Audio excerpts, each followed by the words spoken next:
Assalamualaikum warahmatullahi wabarakatuh. Bagaimana kabarnya anak-anak kelas 2 SD Integral Al-Husnah? Alhamdulillah, luar biasa. Tambah semangat, tetap semangat. Allahu Akbar. Minggu lalu kita sudah belajar mengenai lingkungan belajar yang sehat. Seperti apa lingkungan belajar yang sehat? Siapa yang masih ingat? Ya, lingkungan belajar yang sehat memiliki ciri penerangan yang cukup, saluran udara yang baik, dan bersih. Cara kita menjaga lingkungan belajar yang sehat adalah dengan rajin membersihkannya, seperti menyapu, mengepel, mengelap, dan lain sebagainya. Di video ini Bapak akan menjelaskan mengenai cara duduk yang benar. Hal ini berkaitan dengan bagaimana nanti kalian praktek di lab komputer. Mungkin untuk situasi saat ini tidak memungkinkan kita untuk berkumpul, namun sebaiknya kita pelajari dulu bagaimana cara duduk yang benar saat menggunakan komputer. Siapkan buku tulis dan alat catatannya, catat poin-poin pentingnya. Apakah kalian suka menggunakan laptop atau komputer di rumah? Ya, laptop dan komputer memang alat yang sangat berguna, terutama digunakan untuk hal-hal yang bermanfaat, seperti mengerjakan tugas, menonton video pembelajaran seperti saat ini, atau sebagai sarana hiburan, mungkin bermain game bisa di laptop dan di komputer. Namun saat bermain laptop atau komputer, ada beberapa hal yang harus kalian perhatikan, terutama cara duduk di depan komputer atau laptop. Lalu, bagaimana cara duduk yang benar di depan komputer? Ya, coba perhatikan poin-poin yang ada di depan. Cara duduk yang benar di depan komputer. Yang pertama, posisi punggung harus tegak. Kenapa posisi punggung harus tegak? Karena saat kalian menggunakan laptop atau komputer dalam waktu yang lama, punggung akan terasa sakit ketika kalian membungkuk. Selanjutnya, letak paha dan lengan sejajar. Lalu, letak tangan lurus dengan keyboard. Jangan sampai keyboardnya terlalu tinggi atau terlalu rendah. Mata sejajar dengan komputer. Kalau bisa, mata mengatur jarak dengan monitor. Tidak terlalu dekat dan tidak terlalu jauh. Kenapa tidak boleh terlalu dekat?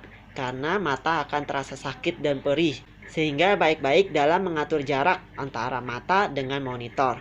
Coba kalian perhatikan gambar di depan. Gambar ini yang pertama adalah gambar cara duduk yang tidak tepat di depan komputer. Kalian tahu apa yang tidak tepatnya? Coba jawab. Diperhatikan gambar yang ini coba. Gambar yang ini merupakan gambar yang tidak tepat. Kira-kira kenapa ya?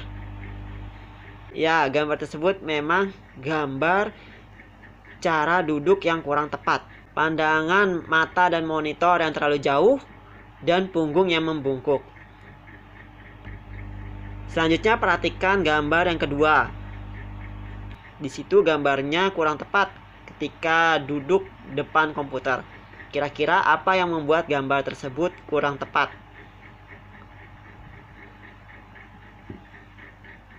Perhatikan gambarnya. Di gambar tersebut, pandangan mata si pengguna komputer dengan monitor terlalu dekat, sehingga akan membuat matanya terasa sakit dan perih. Selanjutnya, punggungnya pun membungkuk untuk menyesuaikan posisi duduknya, karena bangkunya terlalu rendah. Nah, gambar yang terakhir, itu gambar yang tepat. Kenapa kita bisa mengatakan gambar tersebut cara duduk yang benar di depan komputer? Karena pandangan mata dan monitor cukup, sejajar, lalu punggung tegak, tangan dan lengan dan paha sejajar, lalu tangan lurus dengan keyboard. Ya, perhatikan gambar-gambar ini. Yang pertama ada gambar orang membungkuk pada saat menggunakan komputer. Apa kira-kira yang akan terjadi ketika orang tersebut membungkuk? Tentu saja punggungnya akan terasa sakit dan pegal, juga mudah lelah. Yang kedua, gambarnya orang sedang menatap komputer terlalu dekat. Kira-kira apa yang akan terjadi? Ya, orang tersebut matanya akan terasa sakit dan perih. sama dengan gambar yang ketiga. Simpulan pelajaran untuk hari ini, beberapa hal yang harus kalian perhatikan saat duduk di depan komputer. Yang pertama, punggung harus tegak. Kedua, lengan dan paha sejajar. Ketiga, tangan lurus dengan keyboard. Dan keempat, mata sejajar dengan monitor. Demikian video pembelajaran hari ini. Terima kasih untuk yang sudah menonton. Semoga bermanfaat. Bapak akhiri. Wassalamualaikum warahmatullahi wabarakatuh.